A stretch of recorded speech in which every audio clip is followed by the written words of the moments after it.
God puts us in nations, in places, not by mistake, but to do a job. What if we opened our eyes to the needs of our colleagues, of our leaders, of our subordinates, and we were a priest on their behalf?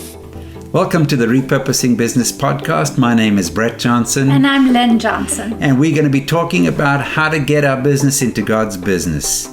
Our subtext is Let My Business Go, and we'll have guests from around the world. So thank you for joining us this week and every week on the Repurposing Business Podcast.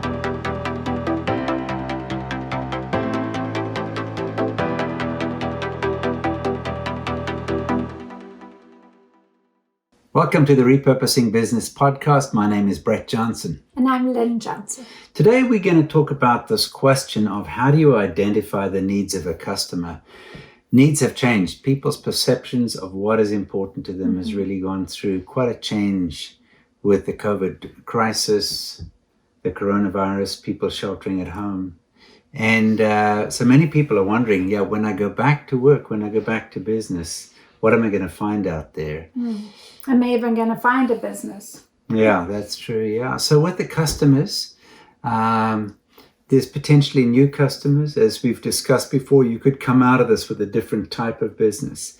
And one of the things that we have to genuinely do is find out what are people's real needs? What is their felt need? Not what do I have to sell and how do I get somebody to buy it? But I think this is a time for us to have increased empathy, increased awareness of how people are feeling, what their real needs are, because I suspect that there's going to be a bit of an allergy, if you like, to people just being sold stuff that they don't really need, because they've been through a season of actually focusing on what is it that I really need. Yeah. No, and having one's heart open to people, not just one's own need. And that's part of the kingdom. I mean, the natural thing is, I have a need, I'm desperate to get my business up and going. But how do we really position ourselves? It's really in love, isn't it? To say, how are other people coping, and having our hearts open towards them so that we can see how can we serve people and not just be serving ourselves in our own business. Yeah.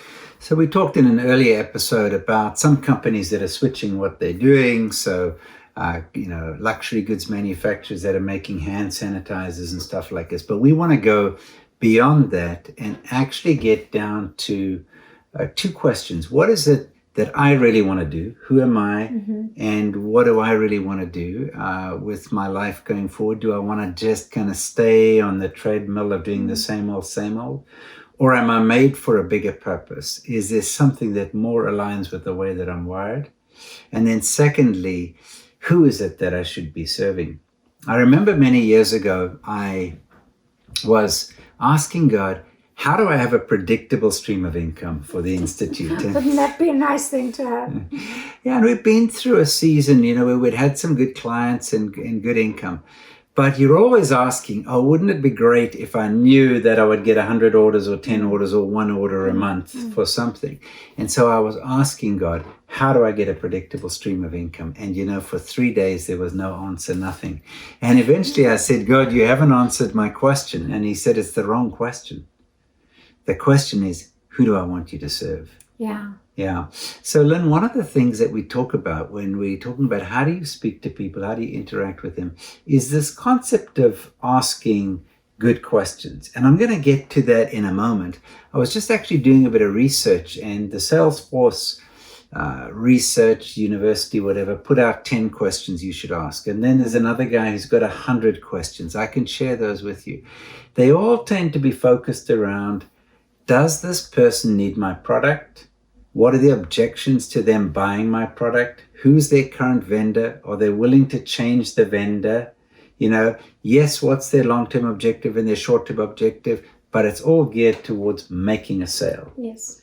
But there's a bigger question around really discovering what's going on with somebody. And you talk about asking the third question. What does that mean, actually? Well, I think asking good questions is something that's really important, and then actually stopping to listen to the answer. Because sometimes you can say, oh, hi, how are you? And while the person's trying to answer, we've walked away or we're busy giving our response. And so I think Often you ask the first question, the person will give you the first answer back will just be a factual response. You know, you might say, oh, what did you do today? And someone says, well, I had to go and check up to see if my factory was okay because we've been on lockdown. So how was it? Well, it was sort of okay. And one could just leave it there. So what do you then do? You then can ask another question. You can ask the third question, which is, well, tell me more about the experience, or how did it make you feel when you went back to your factory, or, you know, and you put an open-ended question that actually takes it a bit deeper. Or somebody might say, I went to my factory and it looked like everything has just slowed down. I'm not sure if I'm going to be able to start up again. Well, tell me more about that. How is that going to impact you? How's that going to impact your family? How's that going to impact your workers? And then you can even ask after that. And so right now, how are you processing that? Because that really is a loss to you, even just from a level of your concern for your people. Tell me more about that. And asking those open questions, and then really stopping and listening. Yeah. Yeah, so we tend to apply this to personal relationships a lot, but it actually applies to the business side, because ultimately business is about relationship. Yes. In the Hebrew mindset, you had a business and it gave you an opportunity to have a relationship with somebody. You baked a loaf of bread, you had a customer that ate the bread, you had you were a blacksmith or whatever. And so trade was an opportunity for relationship. In fact, in the parable of the unprofitable servant, it's interesting how Jesus commends not the unprofitable servant, the shrewd manager. Yeah. Jesus commends the guy for using his master's money to build relationship. Now, the guy that's a strange story in the Bible. It's a strange story. The guy was sneaky, but he traded up one form of capital, financial capital, for relational capital. And so being able to get to the relationships that are going on, you know, because there will be new opportunities. I've been in touch with people that I haven't been in touch with for decades. Yes. Just because somebody's supplying PPE equipment, somebody has a customer, somebody has a network over there, and people are talking to each other. And they wouldn't have bothered to talk to each other in the past. So there's new opportunities for relationships, I'm finding, that are opening up. And the groups that I'm seeing are not asking, how do I make a quick buck? But, okay, how do I, in spite of the difficult situation, how do I help somebody else's business? How do I help a customer? How do I help somebody else along? Yes. Yeah. And so I think the third question in the business context is, I mean, the guy who's listed 100 questions, many of them are redundant. But actually his last question is, you know, did I leave anything unanswered? You sort of the catch-all question at the end. And I think people really want to know who is listening. And what would be some of the telltale signs that somebody is not listening to you, would you say? When they look at their iWatch. Oh yeah, Lyn hates my iWatch, but I don't have it on today. That's I've got great. a regular watch. I just grew up with that, knowing that the little subtle hint, like when someone looks at the watch, it's your dad saying it's time to go, your husband saying it's time to go. Now when somebody looks at their watch, I don't think they're checking the email, but they're basically saying, shut up, it's time to go. So I have a real aversion to it. Well, I think you need eye contact. I think when somebody gets distracted and they do something else, and of course when we have our phones, it's very easy to glance down at them, to look at them, to get distracted in that way, and not to be listening. And I think sometimes people are busy lining up what they're going to say next, versus just sort of take a deep breath, drop your shoulders, and just listen, and then see how things open up. Yeah. And I think when one's nervous, often in a sales situation, you know, I was involved in a direct sales business for 20 years, and we used to train our consultants. Sometimes when somebody was nervous, you just keep talking, because while I'm talking, I'm sort of in control, rather than actually trying to ask the questions, find out, and let the customer actually lead themselves into the purchase of what they're going to buy. Yeah, that's very interesting. Yeah. One of the things that I found in speaking to people, you talk about people doing more of what got them into trouble in the first place, rather. And In the book Lemon Leadership, which talks about 5 types of leaders, luminaries. It's a good book, by the way. Luminaries, entrepreneurs, managers, organizers, networkers. I find that if you can understand who it is that you're talking to, then you can actually ask questions that honor the person. Yes. So if you're speaking to a networker, they care about people. They care about stories. They care about how people were impacted at a personal level. Yeah. The manager cares less about that. They want to know about profitability, about sustainability. Could they meet payroll? Did they get their orders out? How does this impact this year's plan for the business? The organizer wants to know, so is there an immediate problem? Is there something that we can just jump on? What's the first thing? Are there 2 or 3 things we could fix that would make people feel better or solve an immediate problem? Whereas the entrepreneur is thinking, there's an opportunity in this. There's a potential to actually create something new out of this. They're not too worried about the failure because they can actually do something. And whereas the luminary is thinking about the long-term implications. I was actually wondering recently about what the long-term implications of the coronavirus situation will be. And we're all talking about this month, this quarter, what's happened to joblessness, homelessness, and so on. But this could be something that has ramifications. It's nearly 10 years ago since there was the September 11th thing, and it's impacting security, how we fly, going through. It has a long-term ramification. When you look at what goes on with the nations, with China, will this swing people away from trade with China? Will India rise up as an alternative producer? Will it be that people want to buy locally and even pay a bit more money and not? Will it be a blow to globalization? What's going to happen? These are they're going to be massive ramifications. Yeah. So depending on who you're talking to, you can have a different conversation with them to uncover a need. So if you understand that you're talking to a luminary, you're probably talking about some longer term issues, bigger issues. I was just in dialogue yesterday with a couple of luminaries in Africa. And my question was, okay, do you think this is going to shift Africans away from consumerism? And their industry is the advertising industry, which has helped foster consumerism. And do you think it is going to limit the influence of China in Africa? And they said, oh, yeah, we've been thinking about that, And so, but there are other things that are more practical and tactical, So, Brett, what do you think for people who are in a situation where they have lost their business as they've known it, or are going to have to restart or find something else to do? There already are a lot of people in crisis. What type of questions do you think they need to be asking, and to whom should they be asking those questions? Right. Firstly, I would good question. I would start with your existing people, your existing customers, your existing suppliers. I spoke with a couple yesterday. They have a business in Asia, and they went back to their suppliers, their customers, and they simply said, how are you guys doing? Yeah. Is there anything we can do to help? They weren't looking for a business opportunity. Yes. They weren't saying, we have a different product to meet your need. They just said, we care, basically. We care for you. How are you doing? How are you coping? How's your family doing?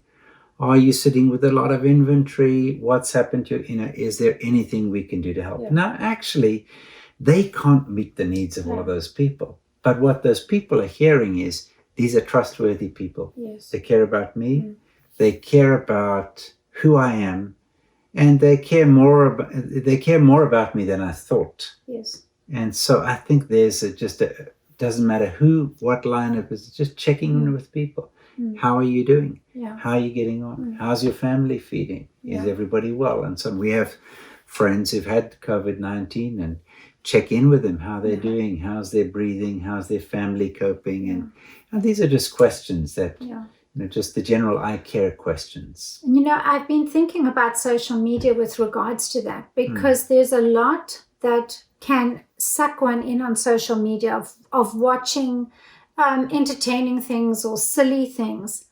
But I know, as I've gone through crises in the past, people have encouraged me on social media, and I've actually built relationships with people on social media who have been thoughtful and kind in their commentary. So, for example, when I was nursing my mom who was ill with cancer, and I would post something that we were doing, I actually gained a lot of encouragement from people that some of whom I barely knew, who through their interaction with me, I've drawn closer to, who put something thoughtful, who let me know they were praying for me, asked some questions. And I've even found during this season, during this pandemic, as I've been looking at my own social media, I have seen, read, picked up people expressing needs, and sometimes not even directly, but just dropping something on the side. Yeah. And I've taken it as an opportunity even to private message them or to pray for them or to say something. So I know, if for people that might, when they watch this, still be on sort of lockdown, look for ways to actually build relationship, show love, show empathy, even on social media, and don't get sucked into just the silly, wasteful things. It's interesting, Lyn, because you've become, I would say, more sensitive to identifying people's needs.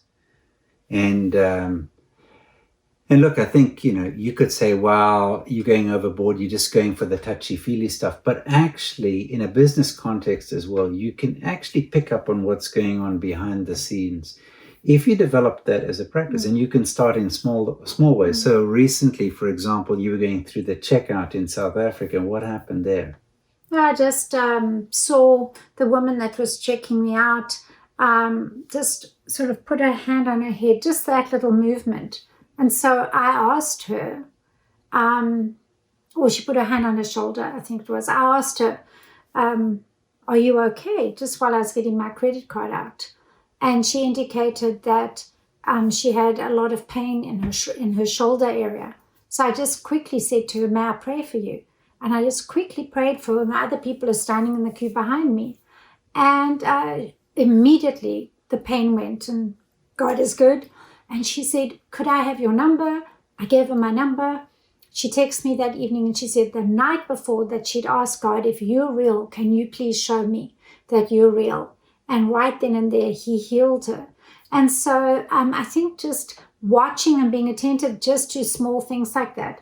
Yeah. But I was actually going to share, we were in Egypt a couple of months ago. And one of my most enjoyable parts of the trip to Egypt, which was all an amazing experience, was we divided into teams and we actually went to visit local Egyptian businesses. Right. And we didn't have an agenda other than to just ask them about their business and to listen to them, and then to see how God led us. And it was amazing as we really, really listened. We had a good period of time. We weren't in a rush. We weren't coming to try and sell anything or do anything. We just wanted to know how they were doing. And we asked questions, and people told us the history of their business, the challenges they'd been through, their current struggles. And coming out of that, it was amazing how many ideas we had for them and things that we could share with them. And then we got a chance to pray with them. And with each company that we visited when we left, people were so encouraged. Yeah. And so I think this is something we can be doing right now, not just when you go overseas somewhere. Right. We can start really taking an interest in people. Yesterday I was listening to the radio, and it was on a Christian radio station, and the person was saying, right now pastors need to be calling through the people in their congregation, even if they're not used to doing this, and just checking in with them. And I thought, how much more do we actually need to be checking in with our business partners, our clients, even our suppliers, potential people? Just use this time right now to check in with people. Yeah, that's really, really good. It used to be part of the job description of a pastor in the old days. You had to visitation, visit people, and at least so many times a year and so on. So it's a kind of an old-fashioned thing that we've lost.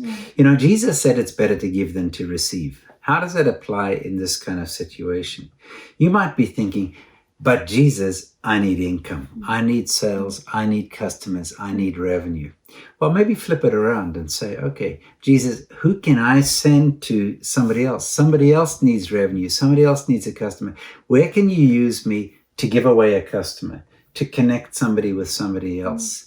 And one of our friends, good friends in California, she was working part-time and variable hours, and she got paid based on the hours that she worked. And somebody, a co-worker, took away some of her hours. That meant she didn't have them. Her husband was without work. They needed the money. But she came from a place of abundance. So she said to the person, don't worry, I have everything I need. Now, she didn't actually, but before God, she did. Because in Christ, we have everything and so on. Years later, she was able to lead that co-worker to Christ. Pray for them, and this opened the thing. So how do we... God supernaturally provided for her and her family in amazing ways. God certainly did that. Yeah, and it's a wonderful opportunity of living out of abundance in this time. The concept of better to give than to receive. So when you're thinking about what are the needs, how do I identify those needs? Don't have the question 2 inches behind your head. Oh, and how can I sell something? This is a great opportunity to really think about, how do I care for people, and not think about it as a transaction, but as a relationship. Somebody once said, the kingdoms of this world are based on buying and selling. The kingdom of God is based on giving and receiving. So this is an opportunity for us to think about, it's better to give than to receive. And in giving, in meeting the needs of others, in blessing others, we'll be blessed. It might not be from that person. Jesus said, look, if you're going to have a banquet, don't invite the guys who can invite you back. Now, that sounds counterintuitive from a business perspective. It sounds like you're fishing in the wrong pond, you're prospecting in the wrong client base. But actually, we need to trust God in a time when we can say, okay, God, how can I give? How can I bless somebody else's business? Not just try to get something for my business, and then trust that God will be taking care of your business. So, asking the third question, practice it with your family, get on the phone, reach out to people, be in touch with people telephonically, get them on WhatsApp, get them on a phone call. Don't just send them a text.